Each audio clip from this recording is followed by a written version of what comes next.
دودھ پینے اور پلانے کا بیان۔ دودھ پینے اور پلانے سے کون سے رشتے حرام ہوتے ہیں اور کون سے حلال ہوتے ہیں، ہم آپ کو آج بتائیں گے۔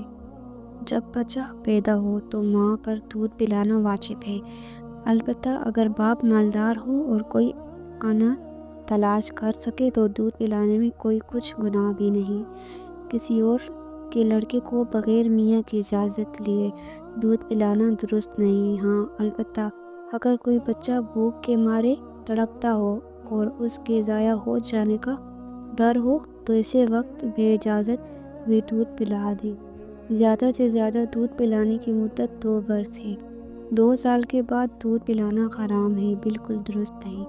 اگر بچہ کچھ کھانے پینے لگا اور اس وجہ سے 2 برس سے پہلے ہی دودھ چھڑا دیا تب بھی کوئی حرج نہیں۔ جب بچے نے کسی اور عورت کا دودھ پیا تو وہ عورت اس کی ماں بن گئی اور اس سے انا کا شوہر جس کا بچہ یہ دودھ ہے اس بچے کا باپ ہو گیا اور اس کی اولاد اس کے دودھ شریکی بھائی بہن ہو گئے اور نکاح حرام ہو گیا۔ اور جو رشتے نسب کے اعتبار سے حرام ہیں وہ رشتے دودھ کے اعتبار سے بھی حرام ہو جاتے ہیں۔ لیکن بہت سے عالموں کے فتوے میں یہ حکم جب ہی ہے کہ بچہ نے 2 برس کے اندر ہی دودھ پیا ہو۔ اگر بچہ 2 برس کا ہو چکا اس کے بعد کسی عورت کا دودھ پیا تو اس پینے کا کچھ اعتبار نہیں، نہ وہ پلانے والی ماں بنی اور نہ اس کی اولاد اس بچے کے بھائی بہن ہوئے۔ اس لیے اگر آپس میں نکاح کر دیں تو درست ہے، لیکن امام اعظم جو بڑے امام میں ہیں فرماتے ہیں اگر 2.5 برس کے اندر بھی دودھ پیا ہو تب بھی نکاح درست نہیں، البتہ اگر 2.5 برس کے بعد دودھ پیا ہو تو اس کا بالکل اعتبار نہیں۔ بے کھٹکے سب کے نزدیک نکاح درست ہے۔ جب بچے کے حلق میں دودھ چلا گیا تو سب رشتے جو ہم نے اوپر لکھے ہیں حرام ہو گئے، چاہے تھوڑا دودھ پیا ہو یا بہت، اس کا کچھ اعتبار نہیں۔ اگر بچے نے چھاتی سے دودھ نہیں پیا بلکہ اس نے اپنا دودھ نکال کر اس کے حلق میں ڈال دیا تو اس سے بھی وہ سب رشتے حرام ہو گئے۔ اسی طرح اگر بچے کے ناک میں دودھ ڈال دیا تب بھی یہ سب رشتے حرام ہو گئے۔ اگر کان میں ڈال دیا تو اس کا کچھ اعتبار نہیں۔ اگر عورت کا دودھ پانی میں یا کسی دوا میں ملا کر بچے کو پلایا تو دیکھو وہ دودھ زیادہ ہے یا پانی، دونوں برابر ہیں۔ اگر دودھ زیادہ ہو یا دونوں برابر ہوں تو جس عورت کا دودھ ہے وہ ماں ہو گئی اور سب رشتے حرام ہو گئے۔ اور اگر پانی یا دوا زیادہ ہے تو اس کا کچھ اعتبار نہیں، وہ عورت ماں نہیں بنی۔ عورت کا دودھ بکری یا گائے کے دودھ میں مل گیا اور بچے نے پی لیا تو دیکھو زیادہ کون سا ہے۔ اگر عورت کا دودھ زیادہ یا دونوں برابر ہوں تو سب رشتے حرام ہو گئے اور جس عورت کا دودھ ہے یہ بچہ اس کی اولاد بن گیا۔ اور اگر بکری یا گائے کا دودھ زیادہ ہے تو اس کا کچھ اعتبار نہیں، ایسے سمجھیں کہ گویا اس نے پیا ہی نہیں۔ اگر کسی کنوارے لڑکے کے دودھ اتر آیا، اس کو بچے نے پی لیا تو اس سے بھی سب رشتے حرام ہو گئے۔ مردہ عورت کا دودھ دھو کر کسی بچے کو پلا دیا تو اس سے بھی سب رشتے حرام ہو گئے۔ 2 لڑکوں نے ایک بکری یا ایک گائے کا دودھ پیا تو اس سے کچھ نہیں ہوتا، وہ بھائی بہن نہیں ہوئی۔ جو جوان مرد نے اپنی بیوی کا دودھ پیا تو وہ حرام نہیں ہوئی، البتہ بہت گناہ ہوا کیونکہ وہ برس کے بعد دودھ پینا بالکل حرام ہے۔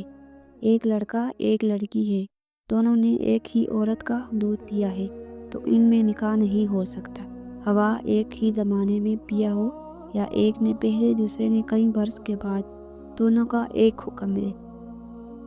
ایک لڑکی نے باقر کی بیوی کا دودھ پیا تو اس لڑکی کا نکاح نہ باقر ہو سکتا ہے، نہ اس کے باپ دادا کے ساتھ، نہ باقر کی اولاد کے ساتھ، بلکہ باقر کے جو اولاد دوسری بیوی سے ہے اس سے بھی نکاح درست نہیں۔ عباس نے خدیجہ کا دودھ پیا اور خدیجہ کے شوہر قادر نے ایک دوسری بیوی زینب تھی جس کو طلاق مل چکی ہے، تو اب زینب بھی عباس سے نکاح نہیں کر سکتی کیونکہ عباس زینب کے میاں کی اولاد ہے اور میاں کی اولاد سے نکاح درست نہیں۔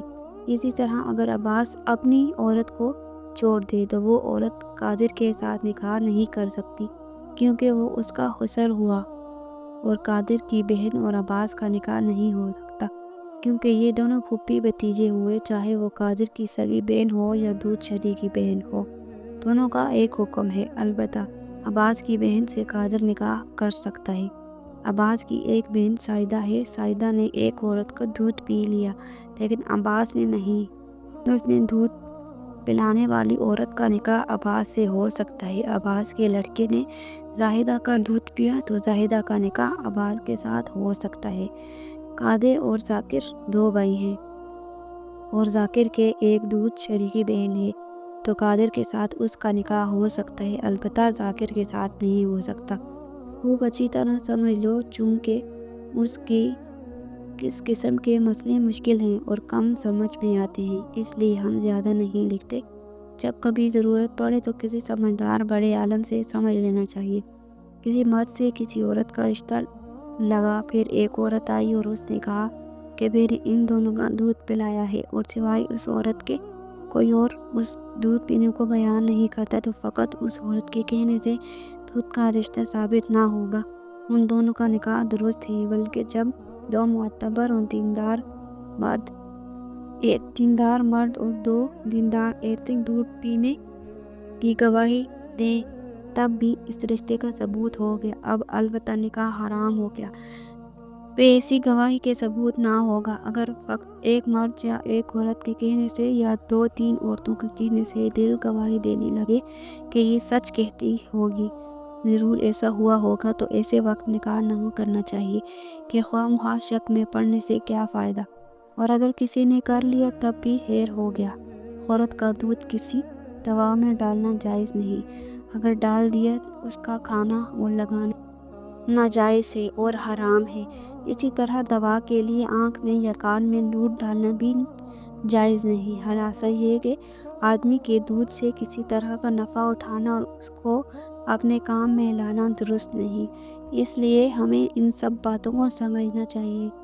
دودھ کے رشتے بن جاتے ہیں، ان میں شادی کروانا حرام ہوتا ہے، اس لیے ہمیں سب سے پہلے اچھی طرح پتہ کروانا چاہیے کہ کون سا رشتہ حلال ہے اور کون سا حرام۔